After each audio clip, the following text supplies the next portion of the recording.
নমস্কার সকলকে, আমি Nabanita and welcome to another video of what I ordered versus what I got বা parcel unboxing video. আগের দিনের ভিডিওতেই বলেছি যে অনেকগুলো পার্সেল জমা হয়েছে, একটা একটা করে পার্সেল আনবক্সিং করব আর তোমাদের সাথে শেয়ার করব। তো আগের দিনে যে পার্সেলটা দেখিয়েছিলাম সেটা একটা চুড়ির পার্সেল ছিল, আমি এই ভিডিওর সাথে পিন করে রেখেছি, চাইলে তোমরা দেখতে পারো। আর আজকে এই ছোট্ট পার্সেলটা আনবক্সিং করলাম, যেটার মধ্যে ছিল একটা কোরিয়ান হেয়ার ক্লিপ, যেটা আমার খুব পছন্দের আর কালারটাও বেশ ভালো এসেছে, একটা বিচ কালারের। কিন্তু এর সাথে এই যে লাটকানটা আছে এটা আমি ইউজ করব না। আমার কাছে এরকম ক্লিপ আগেও একটা ছিল, যেটা আমি আমার একটা স্টুডেন্টের বাড়ি থেকে পুজোয় গিফট পেয়েছিলাম। ক্লিপটা আমার খুব পছন্দ হয়েছিল, যার জন্য আমি আবার এই একটা ক্লিপ অর্ডার করেছি। তবে আগের ক্লিপের এই ফারটা জলে ভিজে আমারই দোষে উঠে গেছে, সেটা আমি আবার ঠিক করে নেব।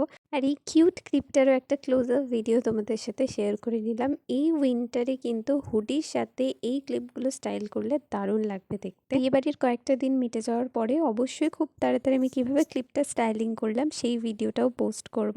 তো তোমাদের প্রোডাক্টটা কেমন লাগলো আর ভিডিওটা কেমন লাগলো অবশ্যই আমাকে কমেন্ট করে জানিও। দেখা হবে খুব তাড়াতাড়ি নেক্সট ভিডিওতে। Till then, by.